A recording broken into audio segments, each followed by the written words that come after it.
Hello la team, petite vidéo qui n'était pas prévue. J'avais envie de parler du 25.2 car déjà je pense que c'est un excellent WOD de CrossFit, de la technique gymnique, de la technique en haltérophilie, des poids, du cardio. Je pense que c'est vraiment un des meilleurs combos qu'on peut trouver au niveau des WOD des Open. Et je ne sais pas si vous l'avez vu, mais Rich Froning l'a fait et que l'on puisse comparer le Rich Froning de 2022 et de 2025 et voir un petit peu s'il y a des différences dans la façon de bouger, dans son cardio, etc. Donc c'est parti, je perds pas de temps. Je lance la vidéo, vous allez la voir en direct avec moi. Très synchro, let's go, c'est parti. Je clique. Une petite vitesse d'exécution un peu plus rapide sur 2022, mais la technique semble identique. On voit qu'il a les pouces sous la barre. Vous avez vu, je parle souvent de cette prise sous la barre. J'ai beaucoup d'athlètes qui se plaignent de ne pas pouvoir tenir la barre avec les maniques. Mais regardez, il fait l'effort d'avoir le pouce sous la barre. On peut constater aussi que maintenant, il ne travaille plus qu'en barfoot, en chaussures, on va dire, minimalistes. Là, c'est des Vivo qu'il a au pied sur la droite et sur la gauche, il avait encore à l'époque les Reebok. Je porte également des barfoot et voilà, c'est intéressant pour le travail du pied. Alors là, c'est là que ça m'a un petit peu frappé quand j'ai vu la vidéo la première fois, c'est la position de son squat. Je trouve qu'il est beaucoup plus large sur 2025, beaucoup plus ancré au sol et pourtant il a zéro drop sur ses chaussures. Donc c'est ce qui l'oblige peut-être à travailler un petit peu plus large au niveau de sa mobilité. Donc moi personnellement, je trouve que son squat est vraiment plus beau maintenant qu'à l'époque. On voit qu'à l'époque, en 2022, voilà, il est relativement pied serré. 2025, on voit qu'il porte la ceinture. Alors, je ne sais pas pourquoi il porte la ceinture dès le début. Est-ce qu'il a voilà, des douleurs au dos ou... Je ne sais pas trop. Moi, je trouve personnellement qu'il a pris un petit peu du bas du corps. Voilà, je le trouve un peu plus fort. Il rattrape quand même son retard sur... Alors, en plus, là, je pense vraiment qu'en 2025, il est beaucoup plus relax dans sa tête. C'est-à-dire qu'il est... il est beaucoup moins dans le fait de vouloir établir un record ou quoi que ce soit. Mais on voit que voilà, il est toujours là, qu'il bouge toujours aussi bien. Sa technique n'a pas changé. Pourtant, je pense qu'il fait beaucoup moins de travail, on va dire, sur les keeping, du travail gymnique. Je pense qu'il est plus sur du travail strict. On voit même que sa masse corporelle, il a mis limite un plus beau physique maintenant, je trouve, qu'à l'époque.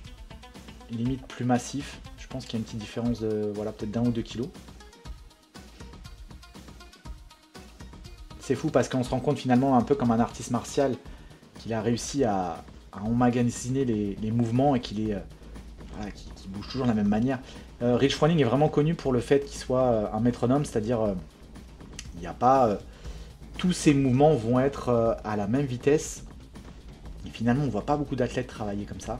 Je trouve, personnellement, alors c'est mon point de vue et c'est normal, hein, c'est la quête au point et au temps et à essayer d'être le meilleur sur les WOD, mais je trouve qu'aujourd'hui, les athlètes bougent un peu trop vite et du coup, voilà, je trouve que le mouvement se dégrade pour ma part. Là, on voit, je ne sais pas si vous avez vu sur le squat, là, à gauche, donc en 2022, il a eu un petit peu les genoux qui sont rentrés sur les intérieurs. Donc je pense qu'il était plus faible... malgré qu'il, je pense qu'en haltéro il était plus fort en 2022, mais je pense que son travail de sled, de sandbag, de lunge, beaucoup de lunge, j'ai cru comprendre qu'il faisait plus de pistol, donc il a peut-être voilà, des douleurs aux genoux. Je pense qu'il a fait beaucoup de réhab, c'est pour ça qu'il est en chaussures basses, en chaussures minimalistes, qu'il a plus de drop, pour justement essayer peut-être de régler des problèmes voilà, de réhab ou de mobilité. Alors son bar muscle up n'a quasiment pas changé, toujours aussi large, toujours les pouces sous la barre, comme vous pouvez constater, moi je le répète toujours à mes athlètes et maintenant moi je travaille toujours aussi pouces sous la barre. On voit qu'il y a une belle rotation des avant-bras, il garde les genoux très très bas sous la barre, une bonne extension. Il n'y a pas une grosse différence de time, hein. Quand vous avez vu sur le deuxième tour il s'est trompé un peu dans le CDU et finalement voilà, il arrive à rattraper le time.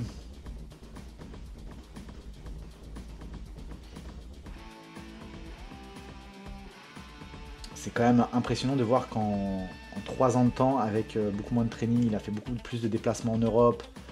Je sais qu'il s'entraîne toujours autant, mais je pense que c'est quand même moins volumineux qu'à l'époque. Et on voit qu'il est toujours là. Alors pareil, j'ai vu sur son thruster à 60. Voilà, là, on voit qu'il met du rythme sur son thruster à 60 pour essayer de rattraper un petit peu le time. On sent qu'à droite, voilà, il est beaucoup plus limite détente. Il sait que la phase de qualification des Open, voilà, non, c'est pas du tout quelque chose qui va poser problème. Il a une short bar par contre à droite en 2025. Et voilà, moi je trouve son thruster beaucoup plus beau maintenant. Alors après c'est mon point de vue, hein, mais je trouve beaucoup plus ancré, encore beaucoup plus droit. Et c'est fou parce que voilà, on se rend compte que c'est un athlète qui va jusque dans le mouvement et qui va analyser sa façon de bouger. Et je trouve ça quand même très impressionnant. On voit qu'il a les pouces sous la barre. Moi j'aime beaucoup cette technique aussi. Je me sens beaucoup plus à l'aise dans ma mobilité à faire comme ça. Je pense sincèrement que si les athlètes essayaient, enfin je pense qu'ils le font, analyser les mouvements de Rich, il y aurait une grosse diff. Donc voilà, finalement une différence de, je pense, de 20 secondes. J'ai pas réellement regardé. Je vais revenir un petit peu en arrière juste pour voir. Parce que... Alors, 50 je crois. Ouais, 30 secondes. Bah, 30 secondes à ce niveau-là, c'est quand même énorme. On va pas se mentir. Quand il y a 30 secondes entre un athlète, c'est quand même gros. Mais on voit bien que voilà, il est plus dans la détente. Il s'est trompé sur ses DU. Je pense pas qu'il va le refaire, puisque les phases qualificatives Open, c'est large. Hein, pour se qualifier, c'est vraiment très large. Mais voilà, c'est quand même une belle leçon. Moi, personnellement, voilà, je suis super admiratif parce que il a aujourd'hui... Il va avoir 38 ans. 38 ans, je crois, en juillet. Donc voilà, c'est 38 ans en juillet. Le gars a ralenti ses entraînements CrossFit pur, on va dire. Il est beaucoup plus, je dirais maintenant, polyvalent, hybride, beaucoup de vélo, pas mal de marches, voilà, des mouvements un peu plus fonctionnels. Et finalement, voilà, le gars, il est là. Il arrive à être ultra encore performant avec un potentiel de fou. Voilà. J'ai envie de dire, il porte vraiment ces 10 titres. Voilà, on peut lui donner sans problème.